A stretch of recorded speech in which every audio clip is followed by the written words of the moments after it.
we didn't discover that overnight. You know, you find that out in the process of trying to do it. And you know, the early days of the message, before it was constituted as a charity and all that kind of thing, it was very event driven.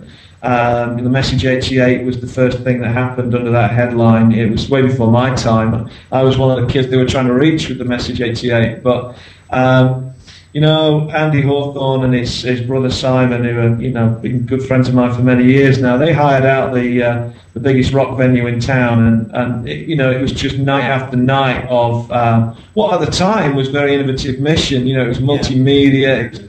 It was tapping into the emergence of rave music that had just appeared on the scene in Manchester around about that time. But it was very, you know, there was a big gap between the stage and the audience, and it took a number of years to close that gap. Really, I remember when we first commenced Eden, which was 1997, and myself and a bunch of friends, we moved into this council estate in the south of the city, which was off the back of some highly successful youth events that we'd done there.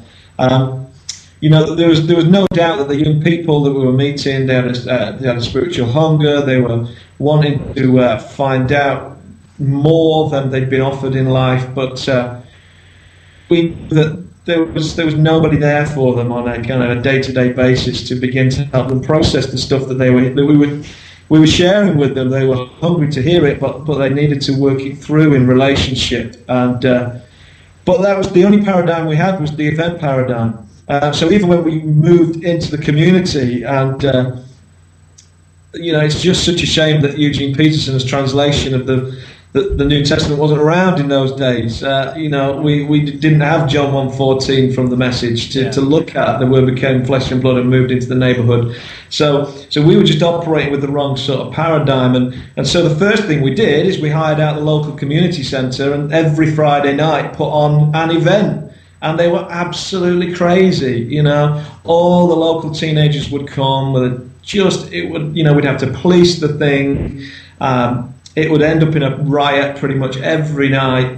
The police would have to be called. You'd be lucky, you know, if you didn't get home with a black eye and that sort of thing. And we just had to ask ourselves the question: what are we doing here? You know, we've moved into the community, but in no way have we become part of the community, and so we just scrapped all that.